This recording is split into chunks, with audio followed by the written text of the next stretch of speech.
uh, the day 3 of Cinder PTG. Anyone who has joined uh, after I shared the Etherpad, please add your name into the attendees list. I will share again. I'm not sure if BlueJeans keeps the messages for new joiners or they see an empty chat. So I've pasted it again. And the first topic is secure RBAC update. So yeah, just I was going through the new updated document earlier today, and I saw like for until Z, the goal was to implement the policy personas like the project personas, the project admin, reader, and member roles. And I think we have done that in Cinder. As far as I remember, it was completed in Yoga only.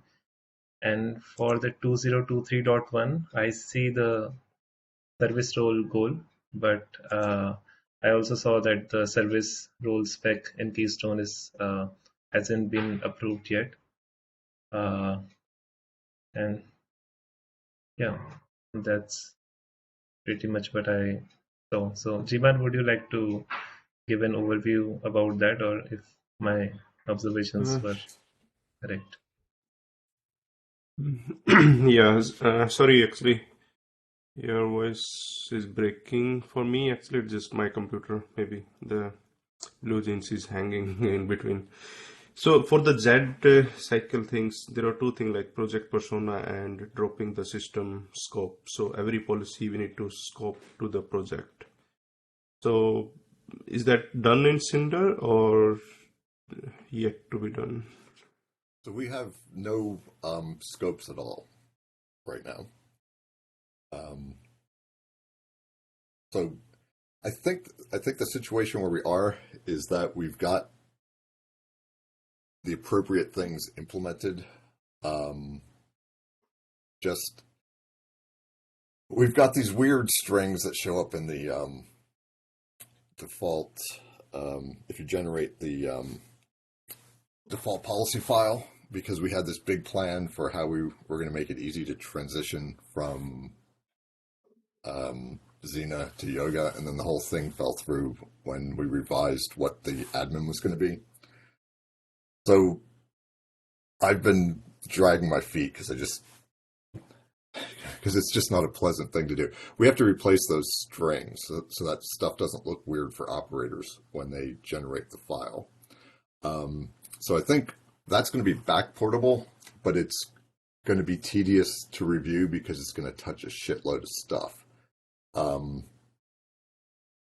But as far as the basic personas being implemented, I think we've got that stuff there. We don't have the restriction to project scope only, but that can be added.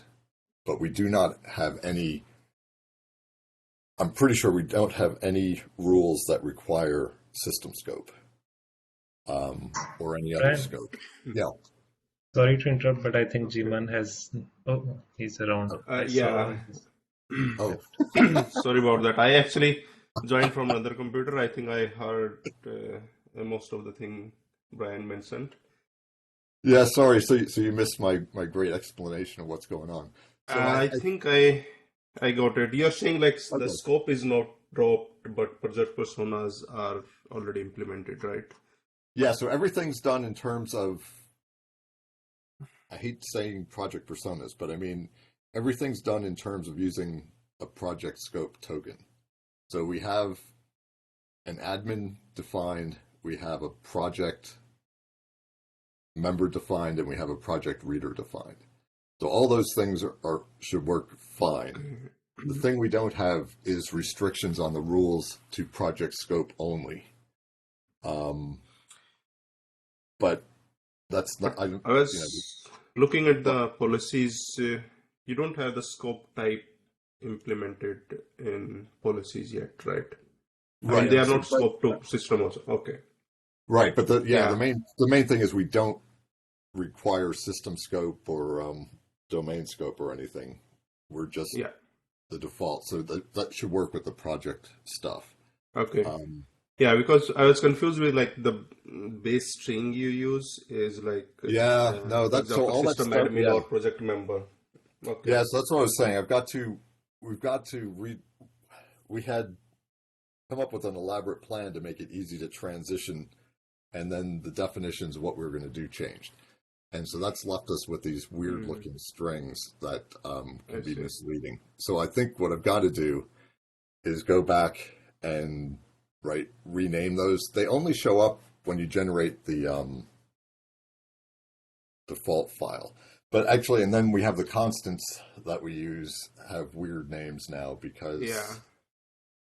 So I because think if you see, for example, if I say system token, they are still will be able to access the Cinder API, right? but that's okay because there's some things that you can do with the Cinder API where you don't need a project ID. So like there's some stuff with clusters. There's a bunch of API calls you can do that affect the Cinder service. Hmm. Um, so I don't. So But we at the need to end, just we yeah. okay. So, like what we discussed in community-wide goal, like except ironic, everything else, like all the services, we will make it like project scoped. Even though like there are few resources at high level, like host or say no flavor or Okay, services. so So, okay. My understanding was that for the ones that absolutely require project scope, we should specify it. But for the ones like, you know, uh, you can do stuff with to check on the services that are running, we shouldn't. for the all actually. So thing is like the about the consistency. Say for example, if we have no Cinder glance deployment and if anyone is using the system scope for Cinder, they will not be able to use those system scope for Noah or Glance because everything there is project scoped. So to Okay. have a They consistent token to be used by operator throughout all the services in OpenStack directly, or for example via the heat. Heat was the good example and the right. case where we dropped the system scope. So if say heat is creating a stack using a project's admin, so that's they should be able to create the server in Noah, volume in Cinder, network in uh, Neutron and all. So restricting the system scope completely, all the services, and that's why like we kept the legacy admin behave same as it is currently. So we'll not change the legacy admin behavior. So that was one of the key feedback from the operator side. Like, don't change the legacy admin behavior. Don't make it project admin. Don't check with project ID. So whatever the legacy admin is, that stays same. Right. So okay, so we can restrict everything to project scope. Um, it's just if we don't do it for some of those rules, it's possible for an operator to go either Mm, way. yeah, I But if we mean there don't is no want to allow that, harm. that's I'm sorry. Yeah, there is no harm as long as you allow project to do. The only thing Okay. was if say for example if anyone is coming up with a system scope token and you wanted to like provide a better error message or communication that okay if you are communicating to Cinder you are accessing Cinder, there is no concept of system scope here. So even though you will allow some of the APIs to be accessed by system scope, but I feel like if we restrict them to the project scope and saying okay everything in Cinder you can access with project scope, whether the API is at the project level or not, that is the different thing. That is what we have currently also, right? Right. So I guess um I'm just drinking my coffee, so the way we've got it set, a project scope token will work for everything. If you're an admin, if you have the admin role, you can do everything. But you could also do some stuff with system scope. Or do we want to not allow system scope at all? Mm, So the yeah, problem is once we define it in the rule, mm, it can't be overridden. Yeah, that's what So that's I what like agree that's we. one. Mm, Sorry. yeah, go ahead, please.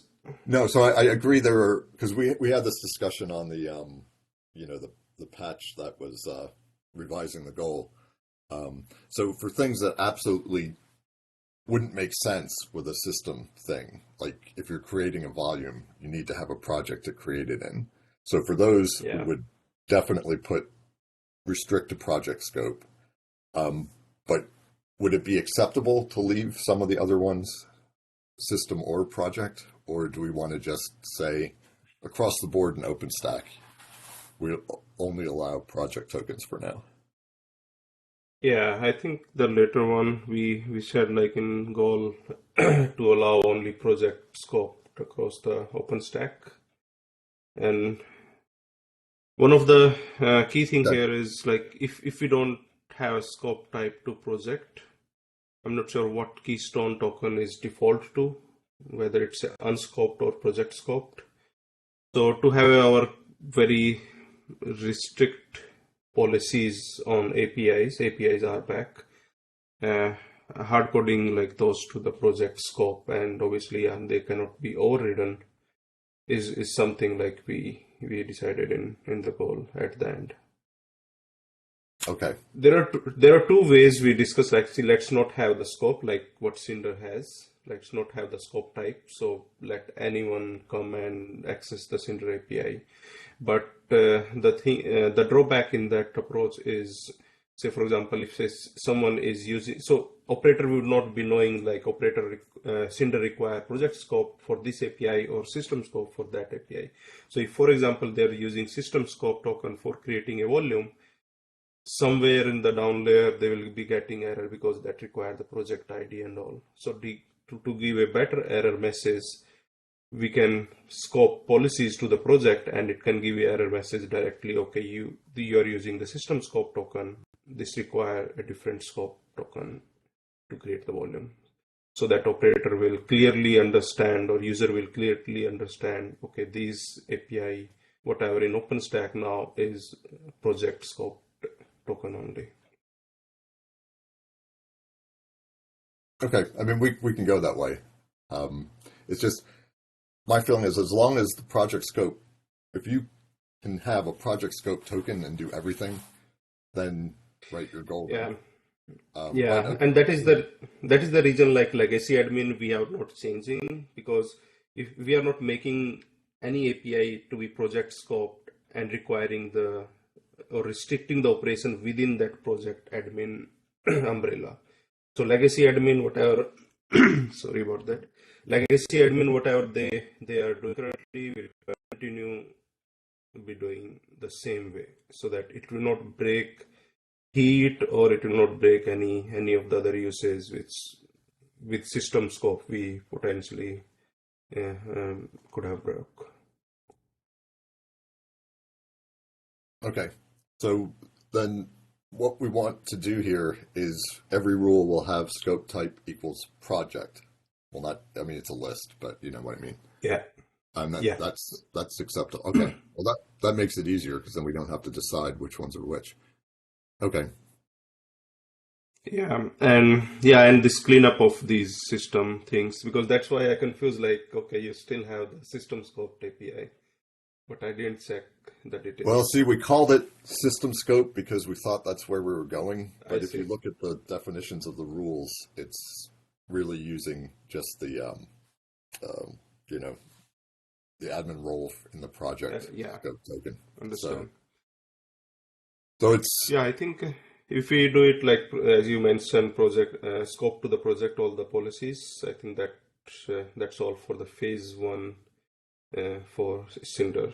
Noah, Neutron, Glance did that in mhm. Jet Cycle, and if we finish the Cinder, I think we'll be uh, pretty good to ask operator to start using it, because Okay. this is the one of the things we were discussing in Noah operator side, and one point came up like, uh, is Neutron ready, Glance ready, Cinder ready together or not, because they wanted to switch their deployment together. That will be helpful for them. Right. so I believe we're ready now. It's just we don't have the scope restriction, right? So it's if what you If want. that's the, yeah, makes sense. Yeah, so if what you want is to just say, I've got a project scope token with an admin role on it, can I do everything? I think the answer is yes. Yeah, and similarly the project reader also, right? So the project reader in Cinder will behave as a reader only, like to just access the Right, get. if you've got that implemented. I've got to go check through with Cool. the Yeah, that was like the thing. That's why like I didn't check and mention Cinder in that completed thing, but I think Cinder is pretty close. If right. I would say the same. yeah, I think we haven't completed it, but we are very close. So I think we're at the point where if you wanted to do testing across, with the services, have some kind of big super RBAC test to see if, an admin can do yeah, everything they need to do, we should pass. But if you have negative tests to say we're going to reject certain types of tokens, then we would not pass those because we're not yeah. restricting the Actually, project. the current target is to like test the Tempest full with the by enabling the scope and by enabling the uh, new defaults and check if we are breaking any of the test case or not. Having the negative test case asserting on what role can do, so that's a good thing to do, but obviously we can gradually improve our testing there. So I started a Tempest full job yesterday about enabling the scope for our services, Cinder, Nova, Glance, Neutron, and debugging like how our existing test case behaves. That will confirm two things, basically whether we are not breaking the legacy admin and our project reader hierarchy with admin and member is completely correct there. Okay, that's good.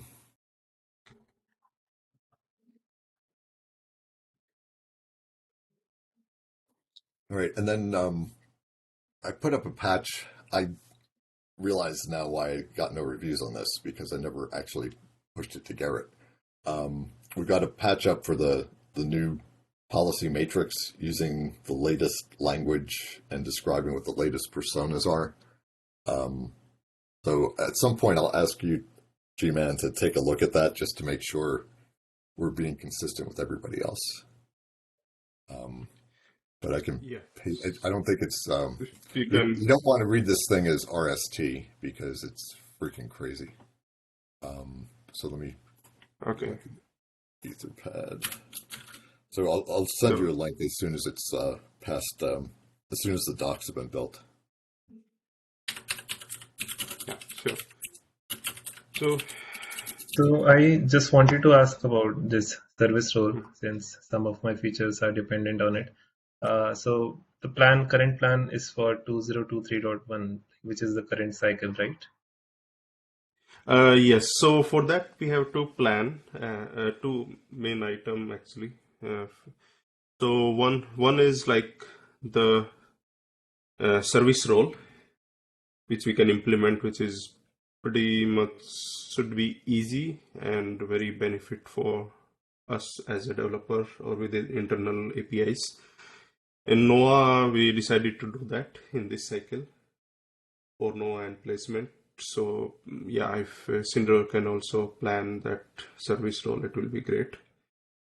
But before that, there is one more important thing I think which is on operator facing is switching the flag of our default. Whether we can switch to enforce the new defaults or scope by default in this 2023.1. In Noah Glance, we decided to do that after once we finish the Tempest testing and have much confident like, okay, we are not breaking the existing things. We decided we can switch that flag to enforce the scope as well as to enforce the new defaults. In the 2023.1, one reason to do that was we didn't want it to shift this switching to the B cycle because B is a known slurp thing. So we wanted to avoid more and more deprecation or upgrade impact there. We can do that. It's not like we cannot do, but we should avoid as much as possible. So with Cinder, what you feel like, and switching the enforce scope to enforce scope as well as the enforce new defaults, actually both things. Enforcing new default means the old deprecated rule will stop working by default. Obviously, they can be enabled by operator in the policy YML. So idea here was for Nova and Glance, especially, or say maybe Neutron, which we'll be discussing next, maybe today or Friday. In those services, we have given one cycle where these scope and new defaults were implemented and ready to use by operator, but disabled by default. And in the next cycle, which is current cycle, we are switching it to the default by default. So in Cinder, what you think, like, have you given a cycle to the operator, like they can try it out, the new defaults, or you think this is the cycle going to be that you're saying, okay, now we have the scope and project persona implemented, you can try out, and because at least one cycle we need between telling operator like this is ready to use and switching, enabling them by default. So I think most of our work was already completed in Yoga, and I have this doubt regarding the enforce scope. So we are currently only restricting to project scope. So when we enforce the new defaults and enforce the new scope, I think the behavior won't change with the new scope, right? Like the enforcing scope. Exactly. So we won't restrict any of the project scope token or whatever the token existingly using. That is why, like, the Tempest testing will make sure like we are not breaking anything from the existing way of uses. Okay. So I think Brian can tell better, but I think we should be ready because we had this new framework, unit testing framework, which we implemented that tests all the different kinds of users with different roles and scopes with respect to project, and some were old, some were new, and I think we did a thorough testing while implementing that. Yeah, I think we're close. The only thing that makes me hesitate is we do have some policy checks in the volume API. So not the REST API, but one of our internal APIs. And those aren't always, I think we there was a bug that you fixed, Rajat, where we had missed one. I think we've caught all those, but without the full Tempest testing of all the policies, it's kind of hard to tell if we've got everything. So that's the only reason I'd sort of hesitate. But otherwise, I think we did get everything as far as we know. Okay. What was the case? You mean internal API? Like, well, we have some policy checks that happen. I guess it was designed like this because you might have multiple REST APIs that were communicating with the volume API that actually handles the volume service. And so you'd want to put the check in the common place instead of up at the REST API layer where you might have to have it for two different places. So there are a couple of checks that happen lower, and the test framework that we were using to test our SRBAC changes mostly functioned at the REST API layer because it mocked out that stuff. So there's some calls where we had to do some special mocking in a different place to get a realistic. You see, yeah, that's true, and that's the same case. Like why we wanted to do the integration testing. Like for example, when Nova call a Cinder API for say swap volume case or for the Neutron, API. So in unit test, we obviously test whatever the NOAA is enforcing, but we don't test in the integrated way. So yeah, I agree. Like once we have this Tempest testing, this job running with all the enforced scope on NOAA, neutron, glance, Cinder by default, and they will get to know like, okay, all the operation throughout the layer till our backend driver and all is working fine. Yeah, so I guess what I'd say is I think we're all set except for possibly bugs, but that, right? Yeah, I think that's why like our my plan for Tempest testing is before the milestone 1, and so that we can see if we have the bugs or if we wanted to add more tests or something like that. And after, based on this Tempest testing result or milestone after the milestone 1, that is what we decided in NOAA and Glance. Based on that testing, after milestone 1, we can enable these new defaults and scope by default. So if we feel like, okay, Tempest testing is breaking the things, we are not much confident, then obviously we can shift it by a cycle or something. But yeah, I agree to test it more thoroughly and then decide to switch to the new defaults. Okay. So Brian, as you mentioned, like we had this issue with the transfers API where we were checking we were double checking the policy with different, like two different policies, one at the higher level API level and one at the volume API level, and we were mocking after the REST API level, so we didn't caught it in our testing. So should we do we plan to move all the lower level checks to the REST API layer as well, like in parallel to the testing done in Tempest? I don't know. I think we could think about doing that as a refactoring because that should be invisible. So I would leave them where they are. 'Cause the Yeah. other thing we've got is we also have, I don't want to say this out loud, but we do some admin checks in the database layer. But Yeah, that's true. That's all yeah, true in all other services also. We cannot move like every policy at the high level, API level. so I've been thinking of that as sort of bugs to be reported that somebody wants to give, because basically there's some stuff we decided only admins should do, and we still have some database checks that will only allow an admin to do that. So Yeah, so it's we have plan for that actually. That's also something we should clean up sometime later after RBAC. So from the policy side, we can have like 2 DB APIs, like get by project or get by all project. And based on the whether the token is admin or project at the API layer, call those DB API instead of checking the is admin inside the DB side. That will be one of the good cleanup, I think. But yeah, I think that's a separate thing than RBAC. Let's not mix everything.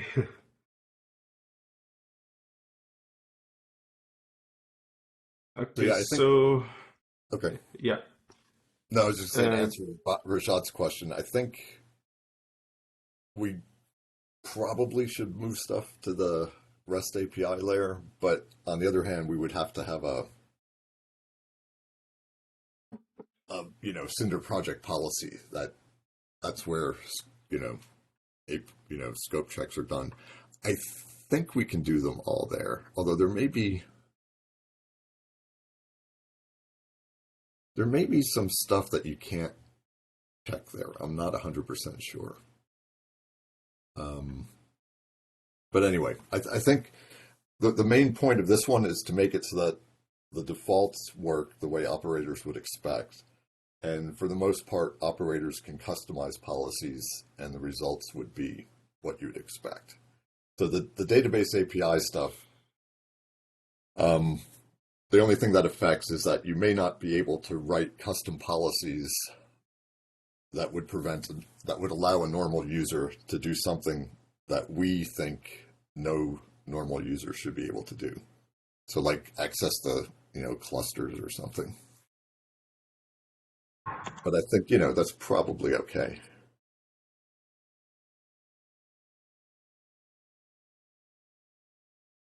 Yeah, I guess we can uh, do that later. As discussed, like there are other priorities for this cycle. So yeah, I don't. Yeah, I was just raising that point, but yeah, I think maybe it can be done later. So Yeah. I have, yeah, sorry, I have just some goals written. So Jiman, can you confirm, like, are these correct, or should we remove anything from this? Yeah, I think the first, second, and fourth is like pretty important, like from operator perspective, and that is what we are going to do it in all other projects, so that we, as a OpenStack, at least from with all these 4 or 5 core projects, we can tell them, okay, these RBACs are all good, ready to use. Now we have the new defaults enabled by default, and sometime in next or 1 or 2 cycle we will be deleting the deprecated role. So these 3 things are pretty important and consistent for other services. Service role, yes, it's a good benefit, so it will be good to implement. I'm trying to do it for Noah this cycle, along with we'll be focusing more project persona in other projects. But yeah, if Brian focusing on service role also in Cinder will be a good improvement. So I just have a question about so switching enforce new defaults to true. With this slurp cadence, could we Yeah. switch the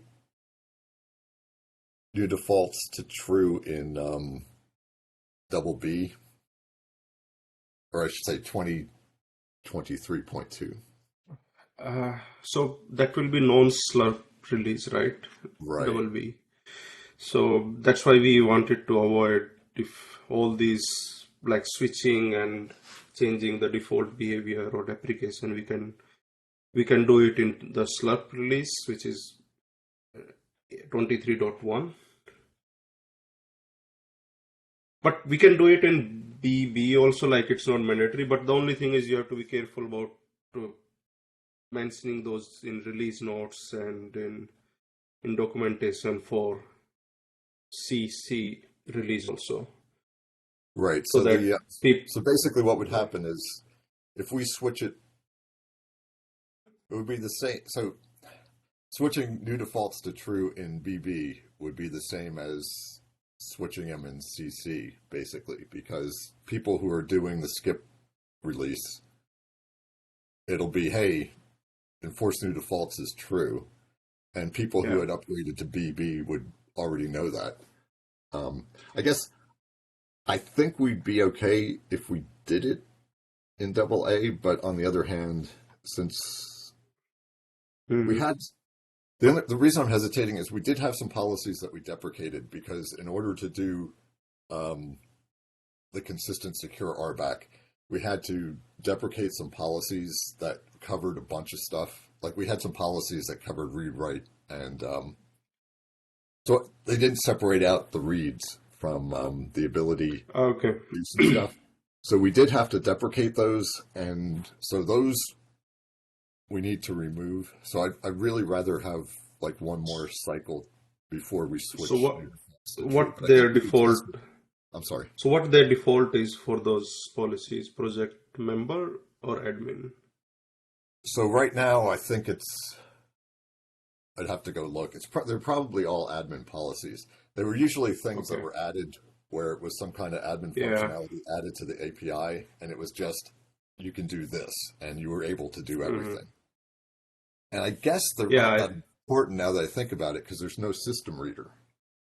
But there is a project reader, right? So with the project reader, our main aim is a user with reader role can access the read-only. Yeah, there may have been a few of those too that were at the project level that used to talk about it.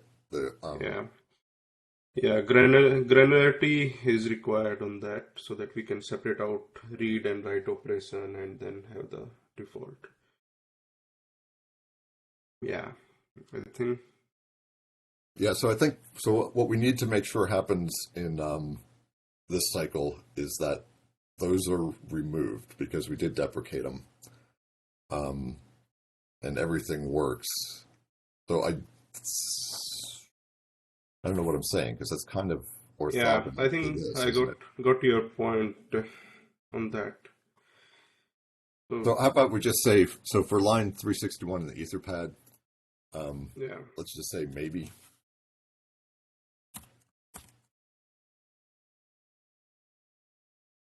but if we do both within this cycle, like separating out those policies and enforcing them by default, will not give you any deprecation time to the operator, right? Well, I think we already deprecated them. We just haven't Oh, okay. actually removed them. So I think we're cool. We're So cool as far as the timeline goes. It's just doing that, and maybe I'm seeing a sure. complication here that's not there. But so I just want to flag that maybe we won't want to enforce new Yeah. defaults is true by default in Antelope for Cinder, but we can decide Yeah, that and around milestone one, maybe. exactly. And same for enforce scope. So let's switch the both flag together. So that will be helpful. So like So I whenever think you with enforce decided, scope, I think you could do that because if there's no scope in the rule, then yeah, it's going to I have mean no that won't effect. give much benefit than Yeah. just rejecting the system scope. But yeah, I agree. I think if they are already deprecated and an operator has at least one cycle of their notice, then yeah, it will be good. But I agree with you. Like, let's wait for milestone one, Okay. get the result from Tempest testing and what Brian mentioned about auditing few of the policies. And once if that give a confidence in Cinder team, then I think we can switch. Otherwise, yeah, let's do it in point two release also. Okay. So that makes sense. Yeah.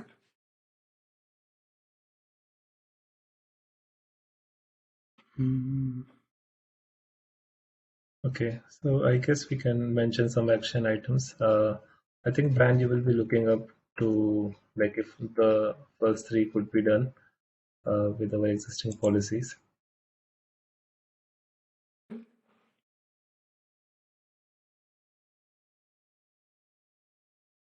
Okay.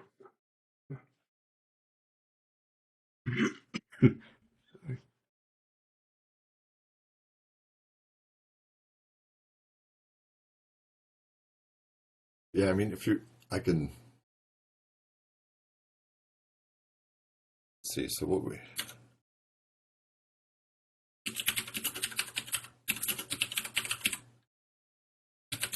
And let me know if any help is needed from my side as well.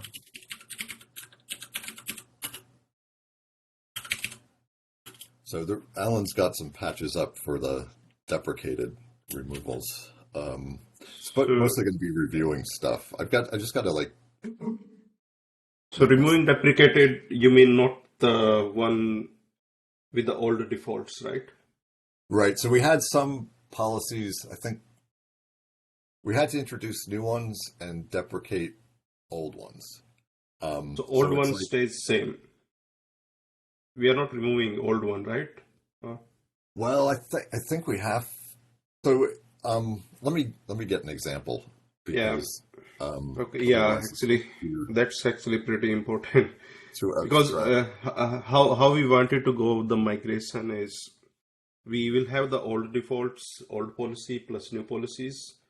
We'll be switching the defaults to the new policies, but old policies and deprecated policies will be there so that if any operator wanted to disable them, disable the new policies so they can continue working with the old policies. So once we switch that flag, having both the option there, in somewhere in future, one cycle after, two cycle after, there we can decide whether we can remove these deprecated old policies and operator can only use the new policies. Well, I think this is slightly different because these were policies we discovered in Xena where it was one big policy and we had to split it up. Okay. So we issued a notice saying, so it doesn't have to do really with the secure RBAC effort, except that it could do more granularity. So I think it would be okay. I'll understand. Yeah, when I got a patch up, I'll ship it to you so you can leave a comment on there. So that we're on the same page. But I think it's basically just, we announced in Xena that there was I think one of them was like an encryption policy, and it just allowed you to do stuff with encrypted volumes. And now we've got, read encrypted volume, write encrypt, whatever it was, so we have 3 policies replacing that one. So that's okay. Got it. Yeah, I think that should be okay. Yeah, I understand. Yeah. And then need to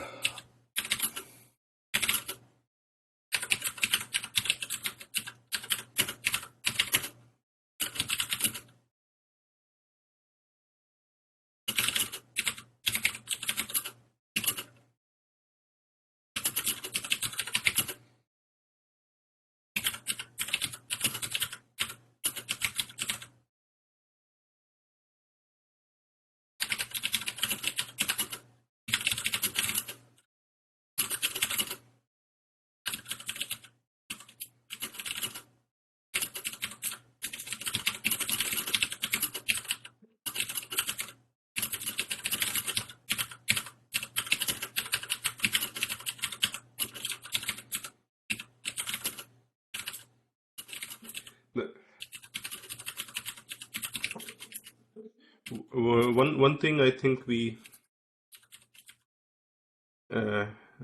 need to keep the legacy admin behavior.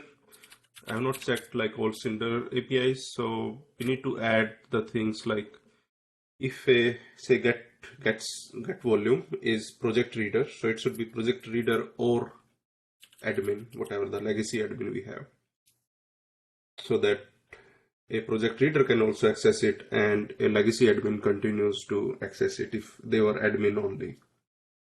You got? I think we had all our rules or admin or whatever. Yeah, so whatever the say project or member or reader or admin or reader kind of thing. Right. So okay, let me just. I have a doubt regarding legacy admin. So is it different for all the projects? Because for us it was role admin, but it's only role admin. It was the legacy admin means admin in any of the project we consider as the global admin. Okay. That's what we wanted to remove it with the secure RBAC with system scope, but we could not. So let's keep it.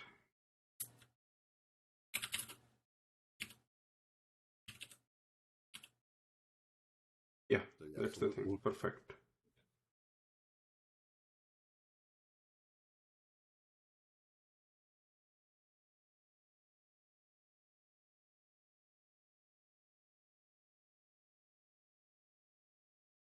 Yeah, and I'll do the tempest testing, and if that job is working fine, passing, so we can add on the project side also, say on Cinder side also, so that we make sure things are working fine.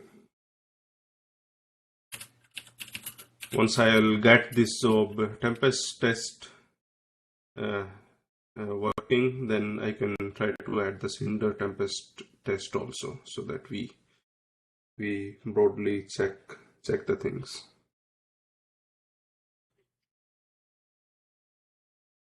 Yeah, I think that's pretty much all for this cycle. It's a good amount of stuff. Yeah.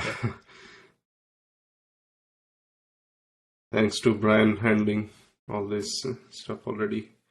Well, I have to actually do it is the problem. So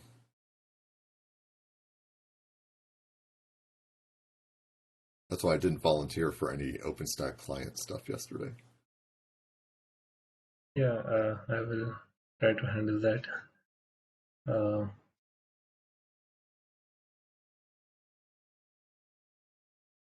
So I think we had a pretty good discussions, and the vision is clear for Cinder related to secure RBAC in this cycle.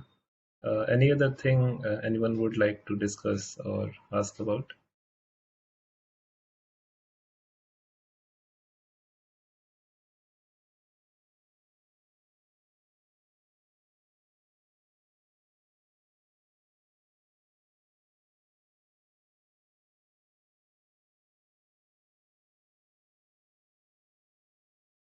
Okay, then thanks Jiman for attending and for providing insights into the next plans. It was very useful.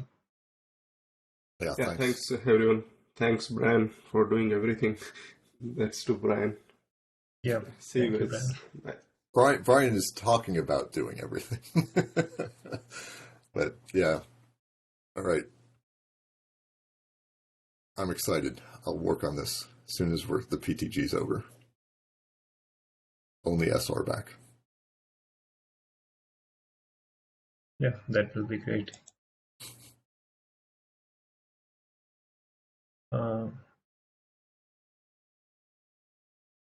So I guess we can move to the next topic. I will just hit the spotlight highlight button.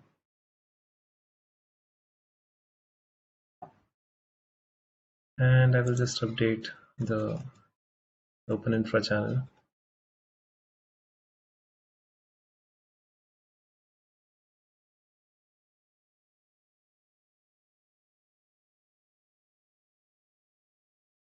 Yeah, everything done. So do we have KG? I'm not sure how to pronounce the arsenic, but are you around? Yeah, that's me. Can you hear me? Yeah, right. All right. Yeah, hi. I'm Konrad, and I do have some slides prepared. I don't know if I can share my screen. Yeah, sure you can. I will just stop sharing, and I can see everyone now. Yeah, the thing to watch out for is once you share, you won't be able to see anybody. So Yeah, just, yeah. Can you see my screen? not yet.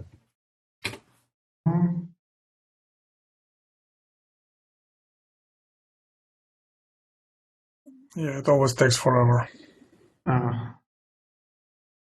Okay. Now, maybe? Yeah. Yes. Yep, I can see it. Okay. Yeah, very good. So yeah, the Cinder NFS driver does not currently support online extend, as well as the NetApp NFS driver and the Cobalt driver, and I'm trying to fix this.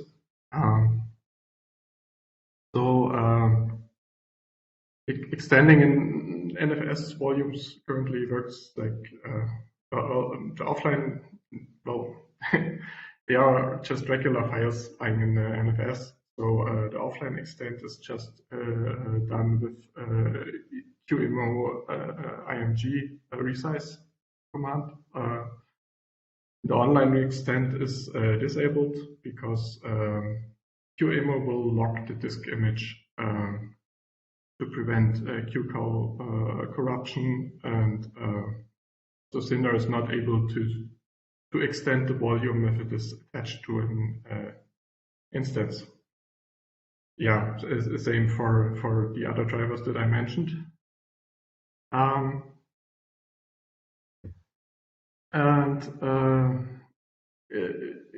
QEMO actually supports online extend.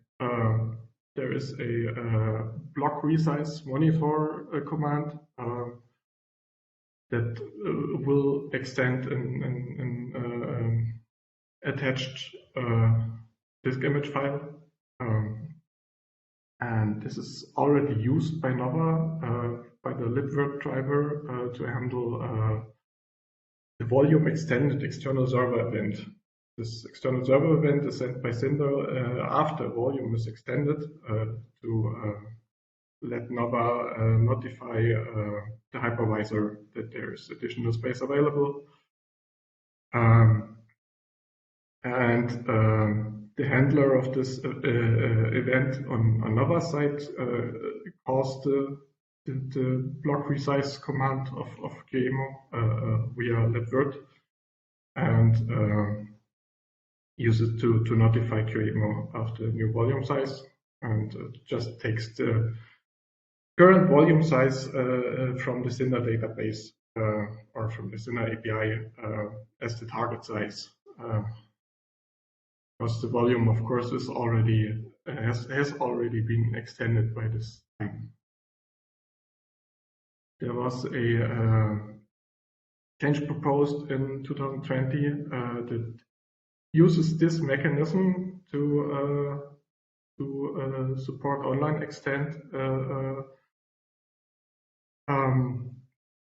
In this case, if the volume file is locked, the driver extend operation in Cinder becomes just a no op. It just does nothing. Cinder would just update the size, update the quota, state would be reset back to in use, and the volume extended event will be sent to Nova to notify it of the resize. And Nova will call the block resize with the new volume size from the Cinder API, and only then will actually the volume be extended. This, of course, has a few problems. Change has been abandoned. There is zero detection of failure on Nova's side, and so you have an inconsistent state during the operation, because Cinder will always will show the volume as having been resized already, even when Nova is still doing it. And if something goes wrong on Nova's side, then there's zero feedback, and the inconsistent state will just stay. You will have the image with the new the volume will have the new size, and will have in-use states instead of extending. And yeah, this is of course not desirable.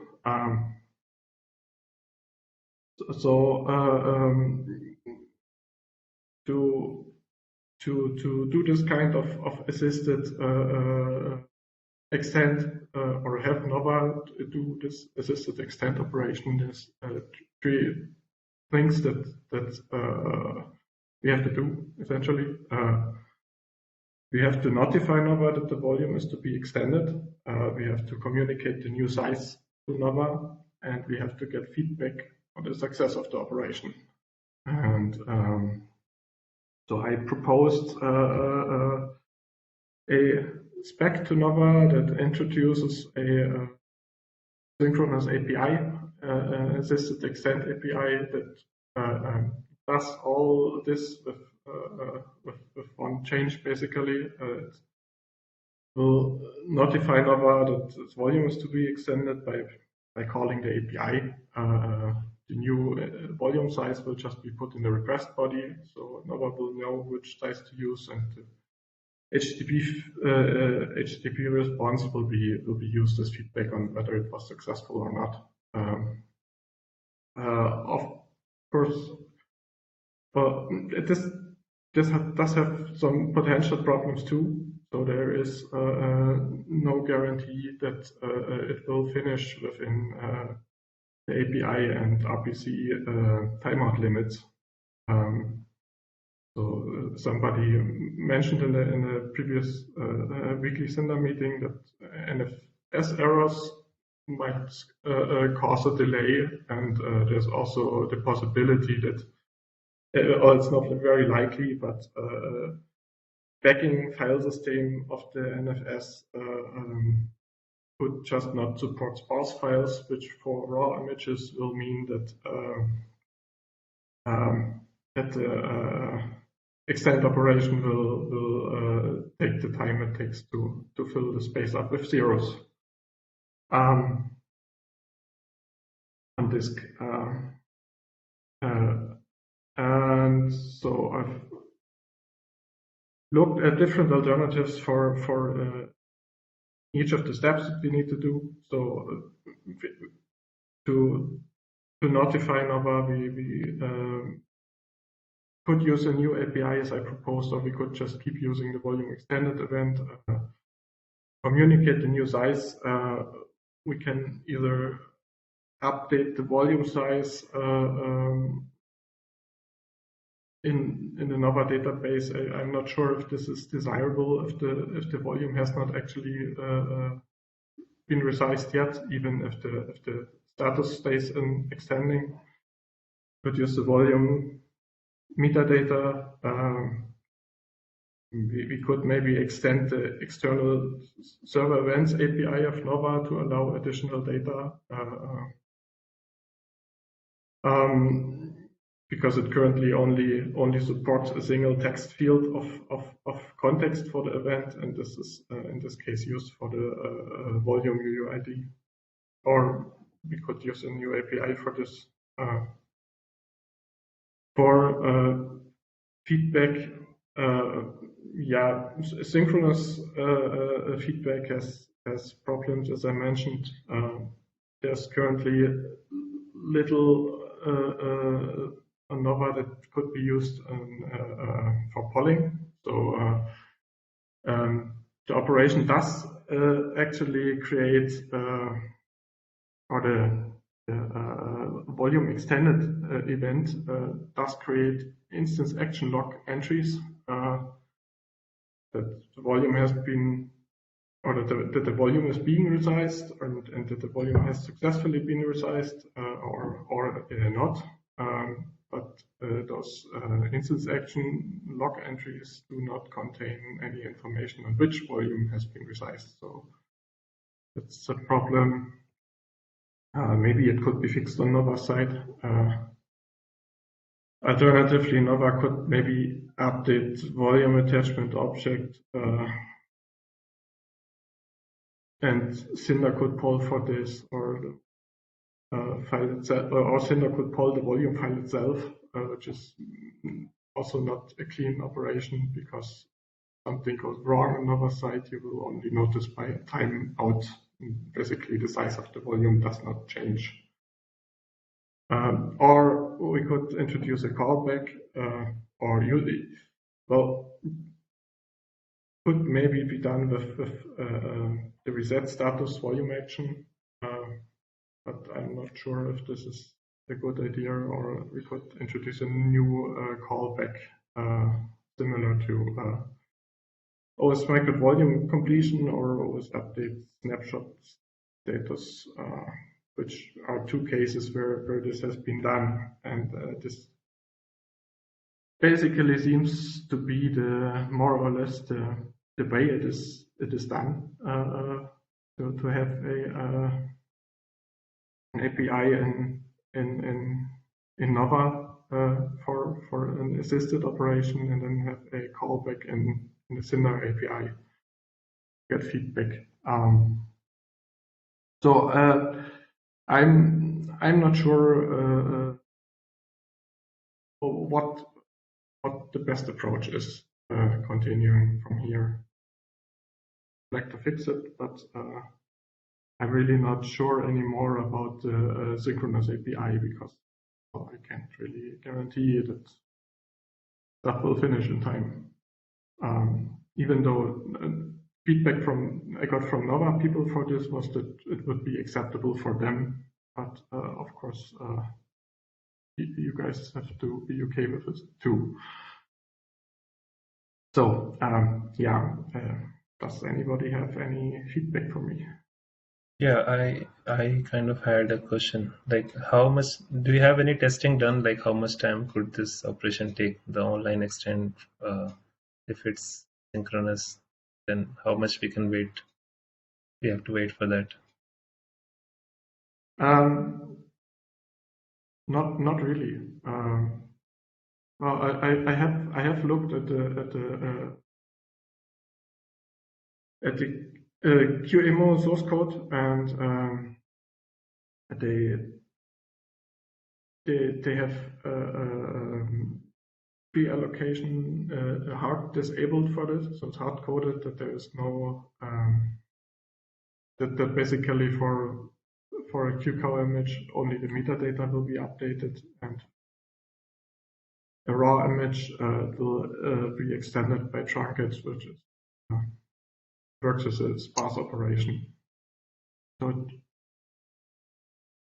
it should usually finish quickly enough.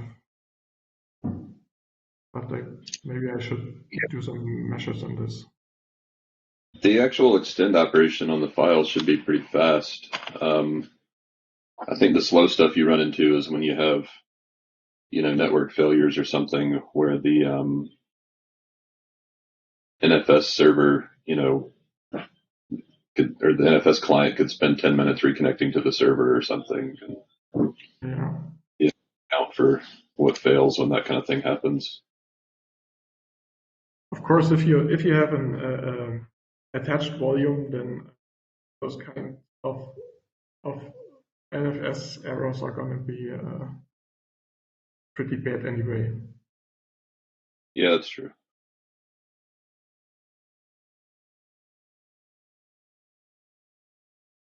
Because I guess in this situation, it would already be mounted and in use.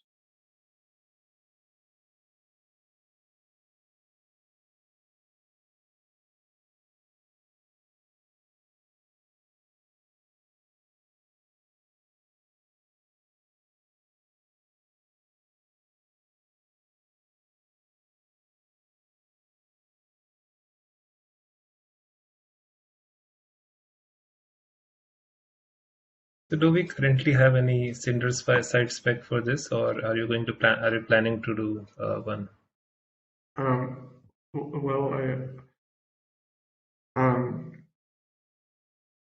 I was planning to do one,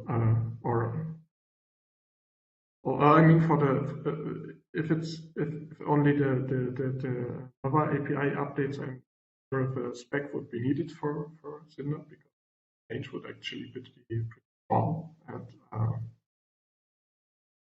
but if there's anything larger needed, or maybe I should just do a spec anyway. To that I have a discussion about this. If you add a new synchronous call, would you change all the online extend calls from Cinder to Nova to use this new synchronous API, or would you leave the other drivers doing with the all event call and the new driver and the drivers that require the synchronous call to this other one? Well, my plan was to only have drivers use it that currently can't do online extend. Leave everything as it is for the other drivers. My concern with that would be that now we have two different paths for the extend, which makes the Cinder code kind of harder and the Nova code harder to know what's going to happen. One uses the event, other uses synchronous call. Well, I mean, it's just that it's something that ends up being harder for people to understand. Mostly people that are not used to the NFS code, which already has a lot of differences. This could be yet another one. Yeah, I mean, it's the same deal as the NFS snapshot stuff, where for the file system drivers, it just behaves a little differently than it does for the others. Yeah, but that's precisely my concern. Yet another difference.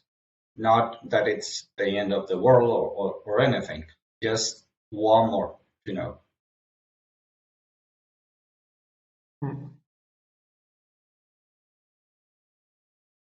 Well, I mean, it's also easier to debug when you're looking at the logs and everything than the event that Cinder calling a modified event on Nova where we can pass the size and then Nova calling back when it's completed. That is harder to look at the logs. So. Yeah.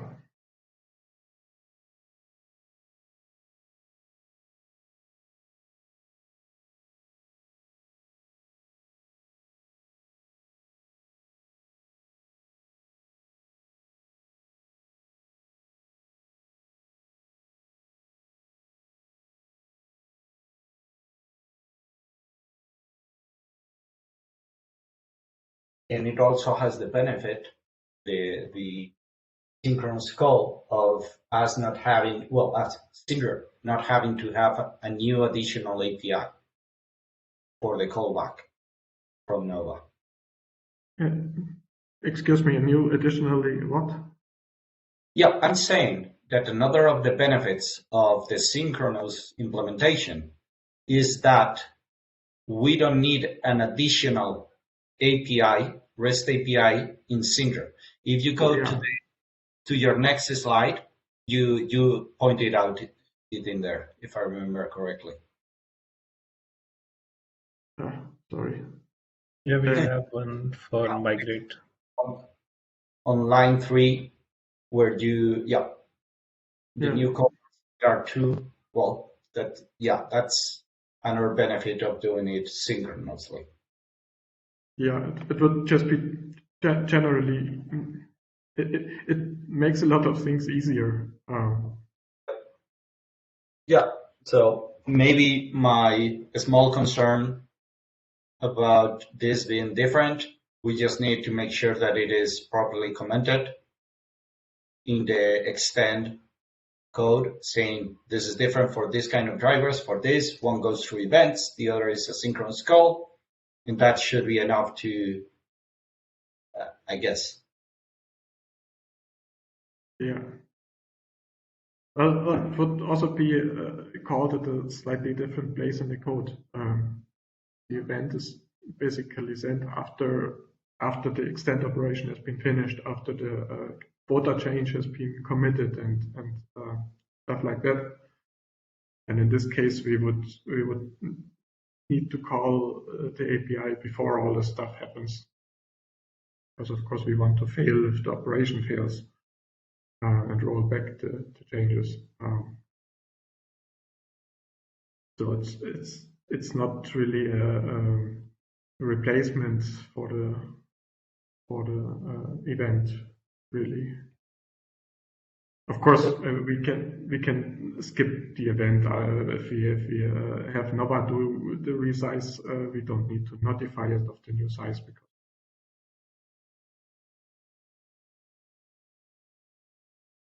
Yeah, we don't need the call. What I was referring to is that we need to document it in both places. Because if somebody is familiar with the event and they go to the event, they may not know that some drivers don't go through that code. That's what I was trying to say. Yeah.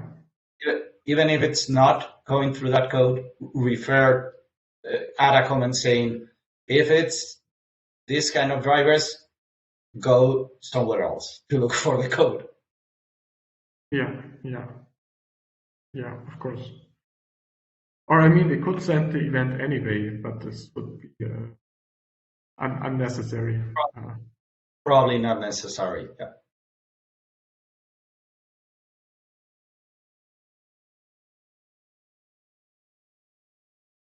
Right.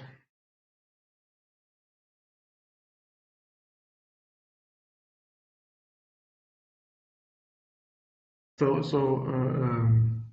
is there anything else speaking against a call? Otherwise, I would just focus on this, and if it's okay with Cinder, I think if you are planning to, it would be good to propose a spec and we can clarify if we have some doubts regarding the changes that needs to be made on the Cinder side. I'm not sure how much code change we are talking about, but I think we are supporting a new feature for the file system type drivers, which is not supported as of now. So I think a spec would act as a good documentation for it. Okay. Yeah. So I will yeah, create a Cinder spec for this. If there's no other comments, then I guess that's for me.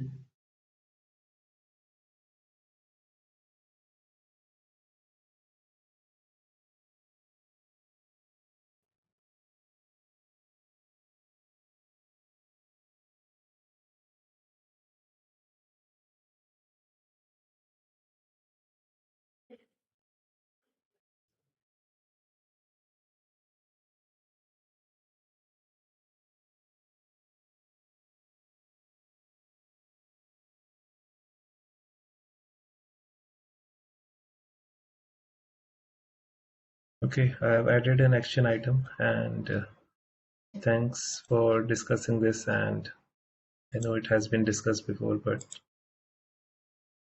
yeah, it would be good to get this fixed. Yeah, thank you for your input. I think I'm gonna drop out of the meeting now. So bye everyone. Yeah, thanks for joining. Thanks. Bye.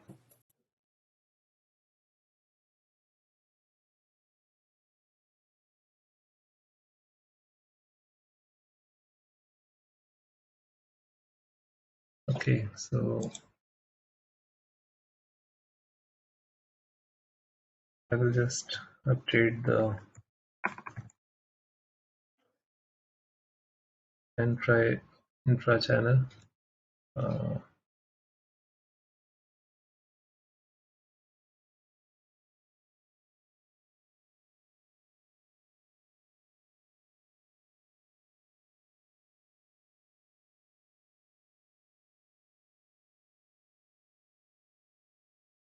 And I guess we can take a break after this topic. Okay,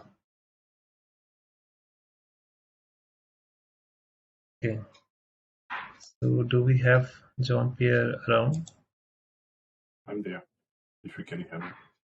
Yeah, I can. Yeah, you can go ahead. Okay. So to give you a bit of background on why I have discussion with you today, so we have a very uncommon behavior for at least one storage system, which is the Dell PowerFlex. It's an SDL solution and was formerly known as KIO and VFlexOS. So this topic is certainly very specific to this storage system, and I'm quite not sure if this happens with others, but I wanted to bring it on the table today as the way it handles the volume size is, in my opinion, an issue for Cinder, and I'd like to know if we want to do something. So hope the place is the right place to talk about this. So actually, for every volume created, this specific storage system creates a volume by increment of 8 gigabyte. So for example, if a user asks Cinder to create a 2 gigabyte volume, Cinder will initiate a request to the backend, and the storage system creates an 8 gigabyte volume. Returns back the response to Cinder that the volume has been created without letting them know that the size doesn't reflect what the user has requested. And as a result, there is a kind of discrepancy between the size shown by Cinder in OpenStack and the allocated size on the backend. And in my opinion, it has some direct downside. So the first it is that it's very hard for the end user to monitor the capacity allocated on the backend, as it doesn't reflect the reality. It can be even more tricky when the end user wants to prepare a migration to a new storage system for refresh, for example, because the volume's capacity planned to migrate is not what it's in backend. it's also certainly be possible for him to do it without further deep dive into comparison between requested and allocated size for each volume, which is not what we can call straightforward. So that's the first downside. The second downside is the extension of volumes often fail as the volume on the backend is already at the requested size, and Cinder doesn't know anything about that. So think of an extension from 2 GB to 4 GB, for example. In both cases, the backend volume is already at 8, and the storage system will say, hey, why do you want me to extend something which is already at the right size? That's a problem for Cinder, because Cinder will fail for the extension of the volume. And yeah, that's an issue too. The third downside is, which is a result of the first downside, is that the quota doesn't represent the reality, giving more confusion to the end user, and more especially when the user do some payback scenarios, when we want to pay the user for the capacity used by the system. So this is something that I'm trying to understand. But I would like to highlight that this side effect is very specific to the storage system. And again, I don't know if there's others impacted by this kind of behavior. It is known by operators for a long time, and I'm just wondering if we can, how we can drive this resolution. So based upon some previous discussions I have with you on IRC, it seems there are several ways of handling it. So the first is to update the Cinder database to reflect the size of the backend. I know this is not a good practice because Cinder must show what the user has requested, no matter what, and not something different. The second option we have is to use partitioning with SRBAC to prevent user to write more than the size he has requested. But again, it doesn't resolve the entire problem shown by Cinder, doesn't reflect the backend. And the third solution is to update also the database with an additional field to show the requested versus the allocated size for each volume. So yeah, this is where I am now. I need to continue to work on it, but I would appreciate if we can give you ideas on the best approach to handle it.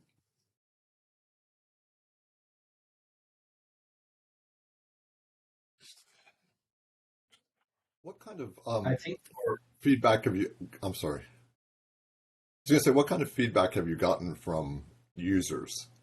Like, for instance, would an operator user, would they be willing to say, in my cloud, you must use 8 gig volumes? Multiples of 8 gig, and just is that acceptable, or do the operators want to be able to say, you can ask for a 1 gig volume and that's fine. You should only have a 1 gig volume.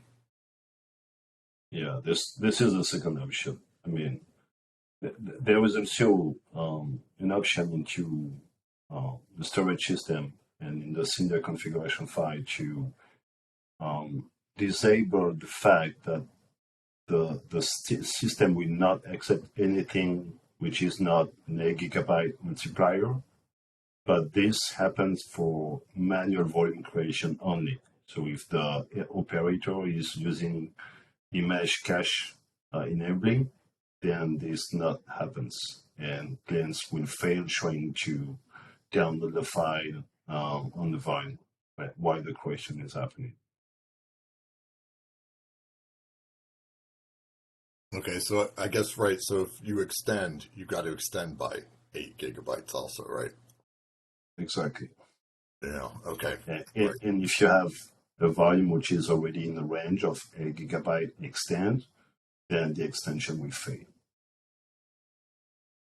But Cinder doesn't know anything about that. Right. So Cinder will try to extend the volume, but the PowerFlex will say that the size is already at the requested size. meaning that the end user will see some failures from his perspective. From my point of view, there are three things that we must do, not do.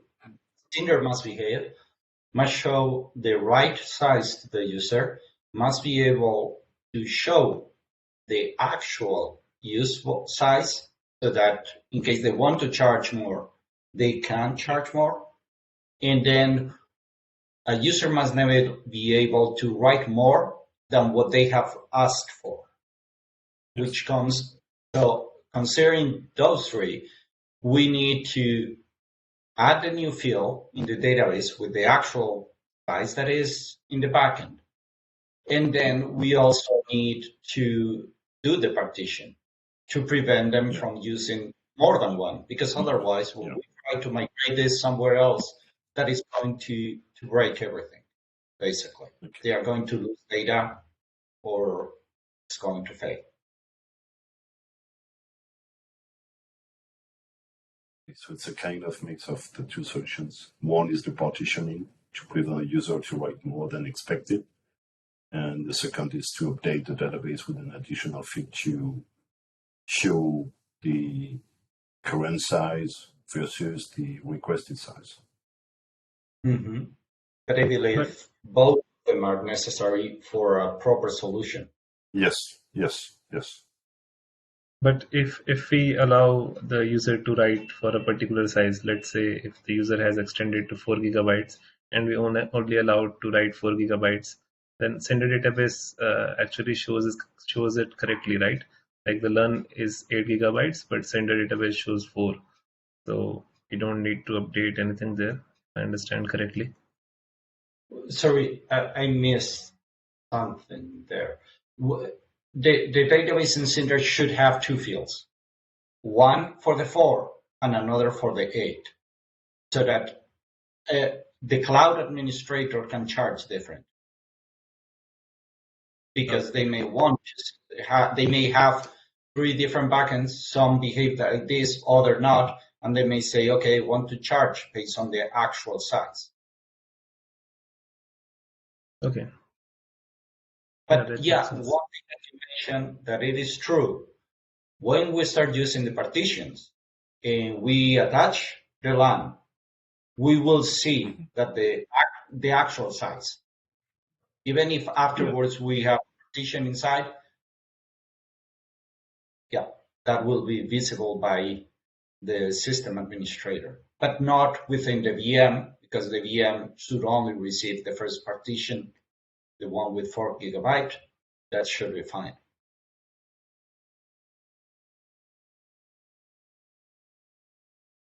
Okay.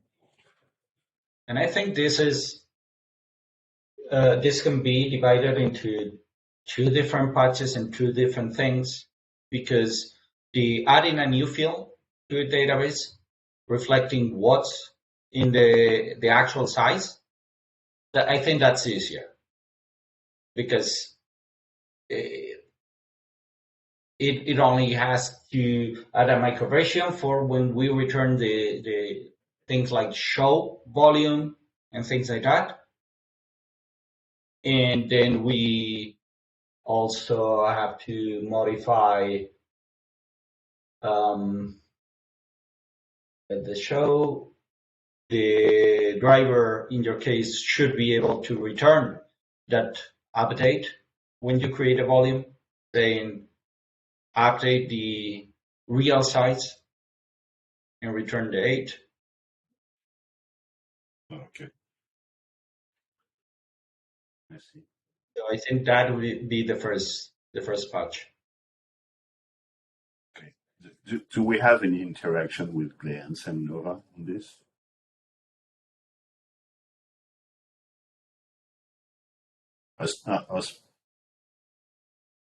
For them to know from a code modification perspective. Well, the thing is that from their point of view, they should only care about the user size. That is what they should care about. Anything else, it's really internal to Cinder. and we should not be returning it to users. So a user that is not an administrator should not be able to see the actual size being used. I think that's kind of an internal detail that we should hide, just like we hide other things. Makes sense. So from a glance perspective, we use volume.size field, which is the current database field. And if the image size exceeds the volume, like when we are using this glance Cinder store to write the image into the volume, when the size exceeds, we put a extend request, which I think is handled on the backend side, where if the volume is already up to that size, then we just return the request and don't do anything on the backend side. So I haven't faced much issues on the glance side. I fixed one issue where the mapping of the LUN was shown very late. I think there was some latency, so I added some kind of wait mechanism there. I will check that if that could be also included in the work we are doing now. So because that was kind of a workaround for this particular driver which I added.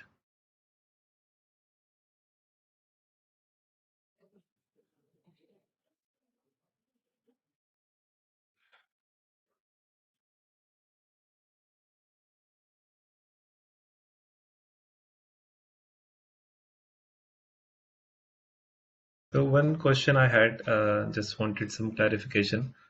So when we create like a 2 gigabyte volume, does the database show the 1 gigabyte or the 8 gigabytes? Like, does the driver update the Cinder database but during create request, not extend?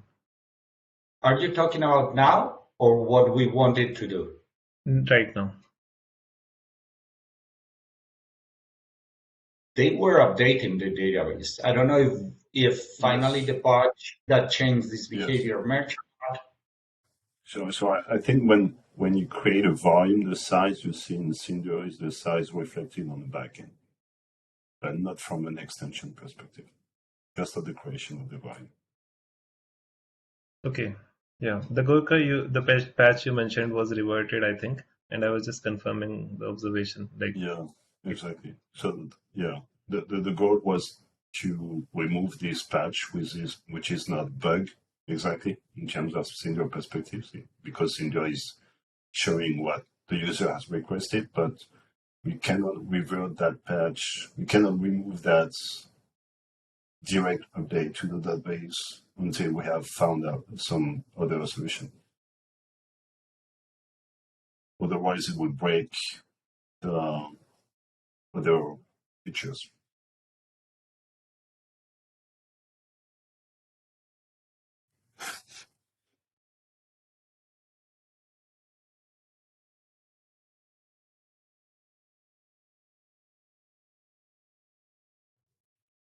Okay, so maybe I can break the part down to two sections. First is the additional field, and the second will be the partitioning with OSBreak.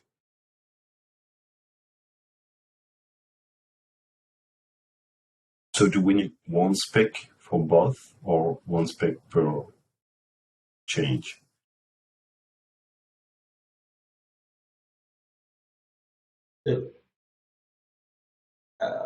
I think we can do one for each or one for both. I don't really mind too much.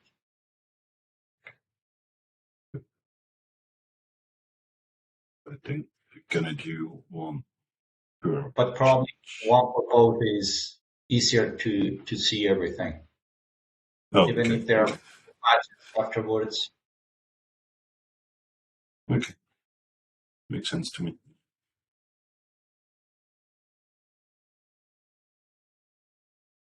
Okay. Okay, that's all I have for now. Thanks for listening. And thanks for your inputs.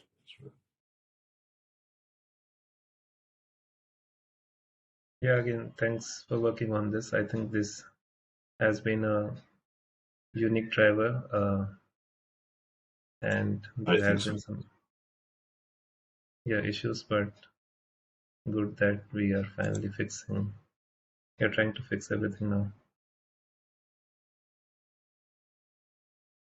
So I will just add an action item.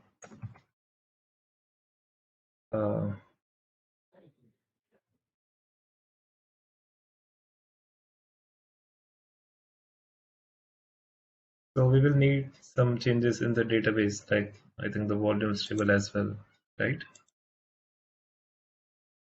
Yes.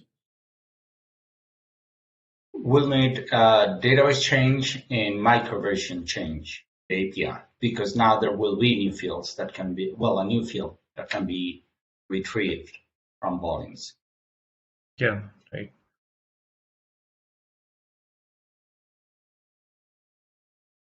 And also the other thing which we are talking about to restrict the user to see only that amount of size is the OS brick change, right? Like Partition.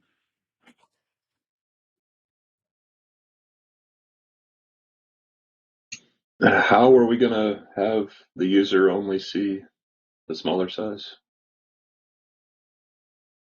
Not the smaller, is the dot size one. Like we hide the admin metadata information when it's a user and not an admin.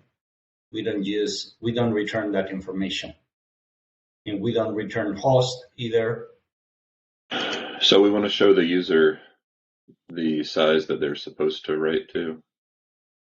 Yep. But then when they do the attachment, they're going to look at the device and they're going to see that it's bigger. That's not going to be a user, the one that it's going to able to see it. It's going to be the assistant operator if it goes in the host. It's going to be the what? Okay, so if we do the whole work, then the user will only see the right size when the whole work is completed. And only the system administrator will be able to see the full size if they connect to the host where the VM is attaching. But within the instance. In the case where this is being consumed by Nova, but if it's being consumed by anything else, what happens then? Well, if they use OSBreak, then they will, after attaching, they will get the path to the partition. Yes, they have access to the whole volume. That is true. Okay, but yeah. There's no way around that part.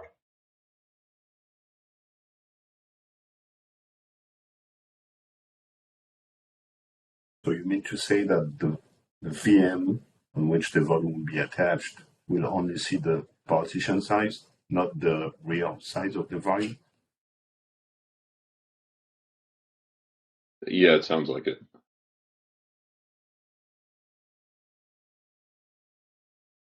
Sorry, I didn't hear you.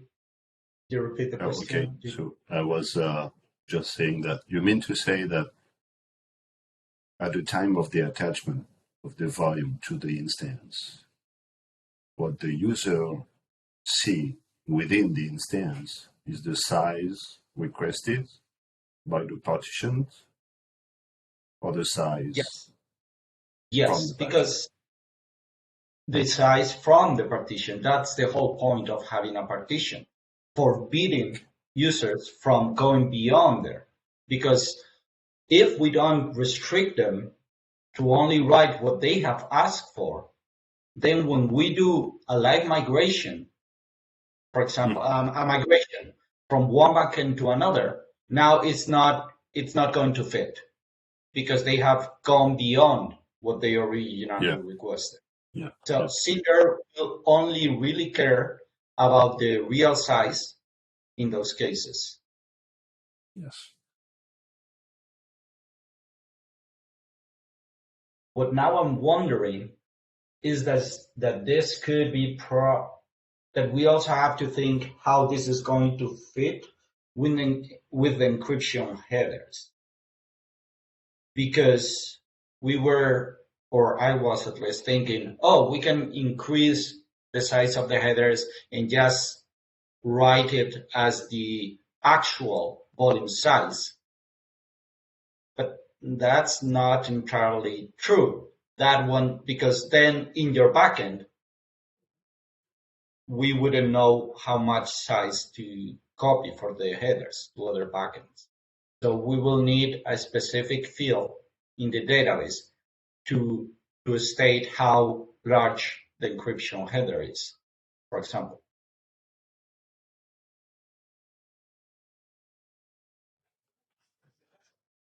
Or be able to calculate it, doesn't matter.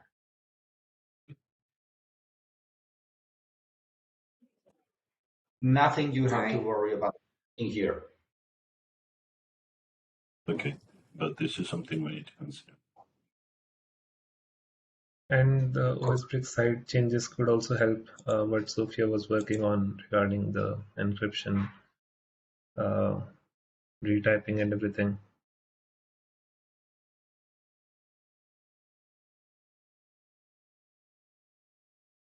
Hey, sorry, I understood correctly. Like, we need a third field to keep track of the encryption header, or that's not gonna be necessary? We either need to keep track of the header size or be able to calculate it based on the information that Cinder has from the database. One of the two. I think we may have to store it, because for LuxV2, isn't it, can't you have arbitrary size JSON in there? Yeah. So I think we need to know the size. I don't think we can. And I think for V1, tooling dependent, kind of what you get on V1.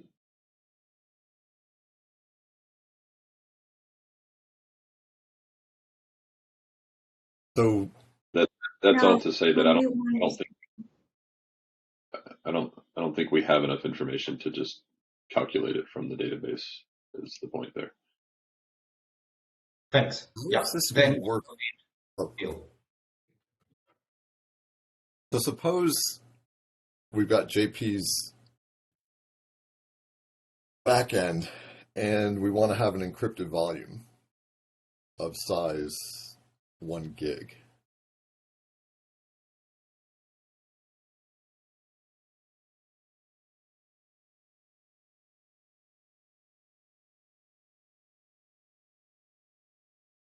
Because I guess my question is, because it seems like we want to reuse the extra field we're adding to do encryption also, but then would that be storing the right information? So for encryption, we're going to need two fields. The work that JP will be doing here to store the actual size, and then we'll also need the header size. So these are, because you need both. Right. So, okay, so as long as we know the header size, we'll know. So the user says, I got a 2 gig volume. The actual size is 8 gig. The header size is whatever it is. And so with those 3 pieces of information, he should still be able to mount it correctly. Yes, and we should be able to copy the right amount of data. Right, okay. Take new volumes, the whole information. Okay, so an unencrypted volume just won't have anything for the encryption header field in the database. So we know it's a simple thing. And if there is something there, then we know those are extra bytes that have to go along with the original. Okay. And so the implication here for this work is that this partition scheme is going to account for the encryption header size as far as how big the partition is. Yes, that's the final effort. For now, for this part, for his driver, that's not necessary. But when we add on top the encryption effort, yes, that's how I'm seeing it. Maybe I'm crazy. I don't know.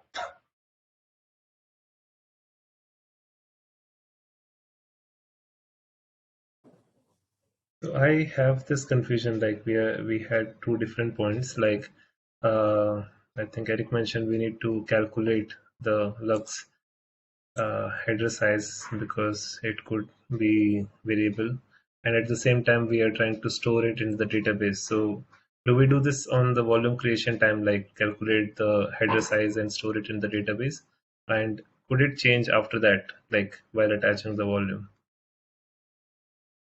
Well, it depends on,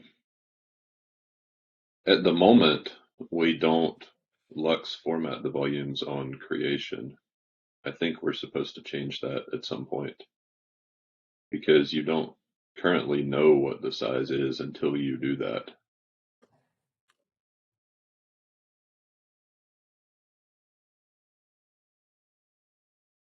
So what Exactly. exactly are we going to store in the database for the encryption header, like the size? The size. But like Eric is saying that uh, to do the full encryption like we want to, first we will need these two sizes to store in the database, and we will need to store the header size as well. And to store the header size, we will need to implement something that was requested by Nova a long time ago, and I don't know if Eric was also saying that we should do it, which is when you request an encrypted volume in Cinder, at that time, you should have the encryption header and the whole volume should be already ready, and not do it on the Nova side during the first attach. So Yeah, that would be currently for most drivers, the Lux formatting doesn't happen until it's attached on the Nova side. And it was requested that we start doing that in Cinder. We just haven't yet. and to know the header size, we will need to do it. So Yeah, so that is another thing that is part of this effort. well, not this effort. The discussion right now, it's only Okay. Yeah, sorry. ask for the encryption. That will depend on this effort. Yeah, I this is don't right. want.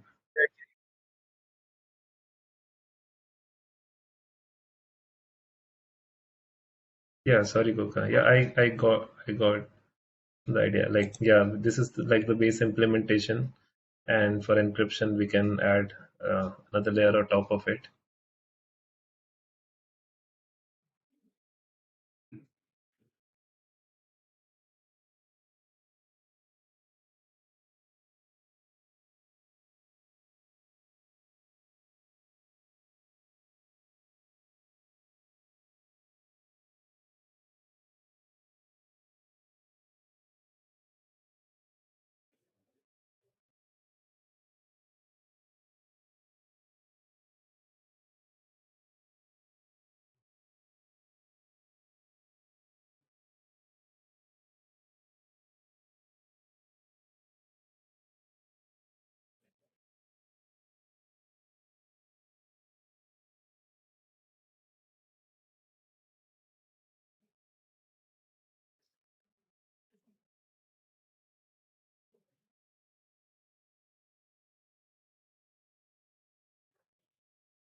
One question that I was just wondering, in this scenario, I think we should also make the partition during creation instead of doing it on first attach. Yeah, that seems like the way to go. That way it's easier because it's not in OSBreak, the one that creates a partition, it's Cinder that is doing it. That way it will be also easier to add in there the encryption part.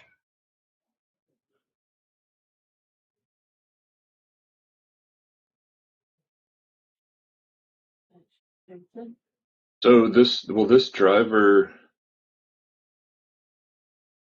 So the partition idea, does this only happen when the size doesn't match the 8 gig multiple? So if they create an 8 gig volume, it won't have a partition on it?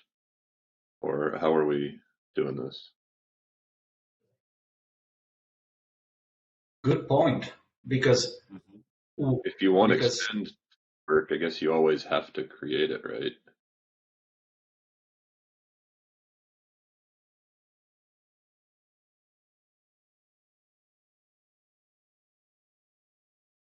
We have a volume of 8 gigabyte. There's no technical reason for having a partition of 8 because the size is already. If we want to extend volume to a new size, what happens? yeah, that's Well, the whole. That's yeah, because you could only then extend to 16 or 24 Yeah, if you want to extend. Oh, that's the point. Yeah.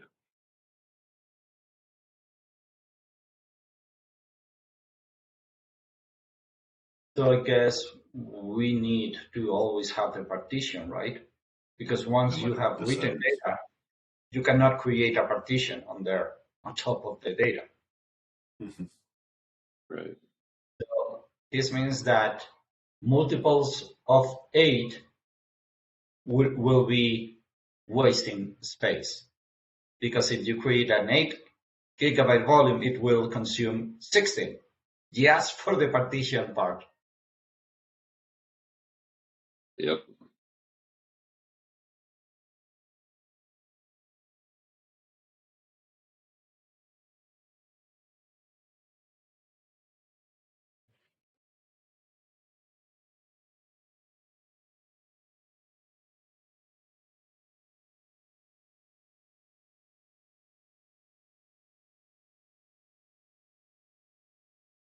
Yeah, I think the action items are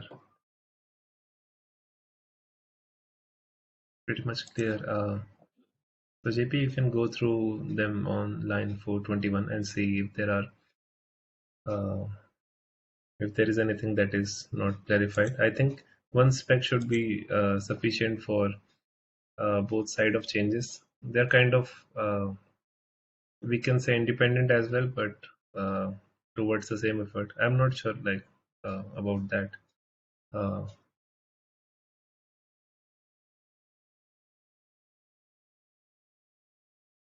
So it anyone sounds like we think? need to change that configuration option so it will always reject multiples of 8 gigabytes if you request it.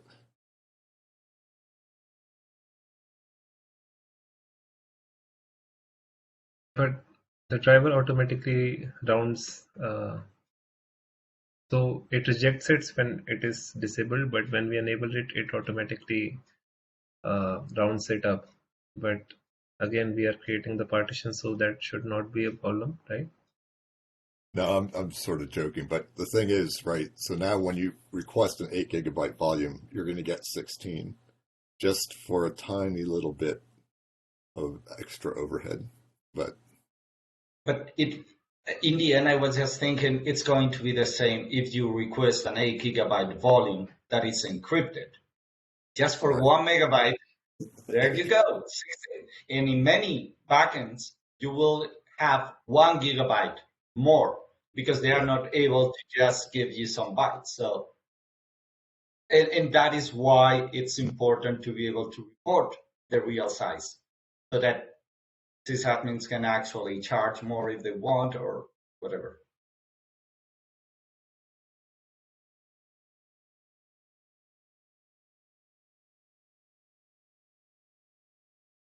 Yeah, sorry, I can't see the faces, so I'm not sure if Brian, you were. Ryan is laughing. Yeah, I'm sorry, I forgot. I need to report that in IRC.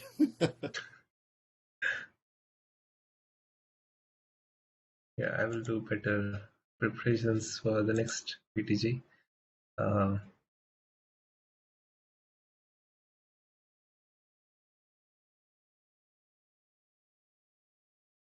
so yeah, I think this is pretty much over. So does anyone have any other comments about this topic?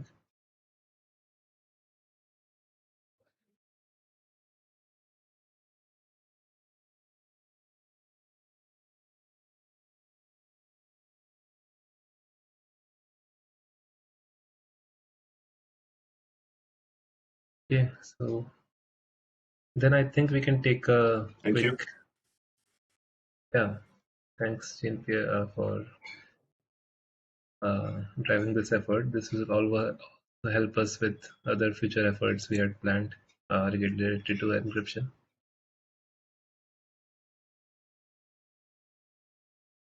So we can take a break for 15 minutes.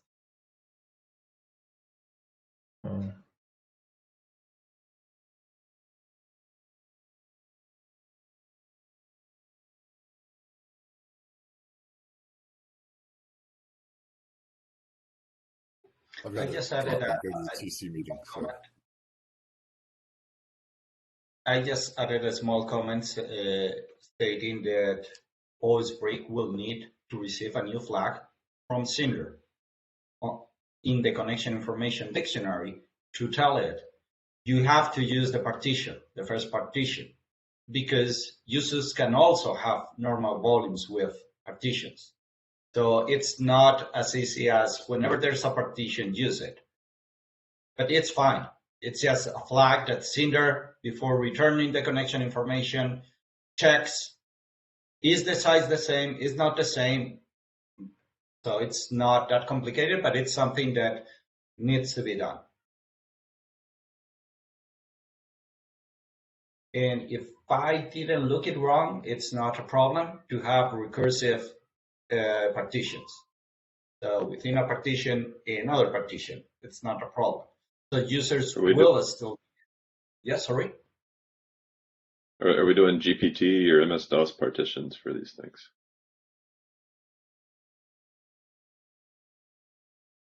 Good question.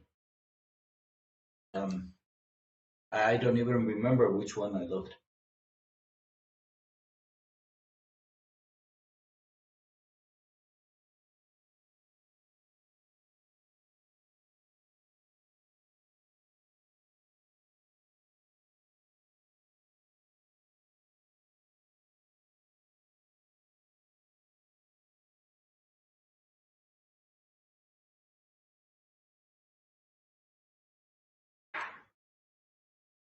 So yeah, I think we can clarify other details in the spec as well.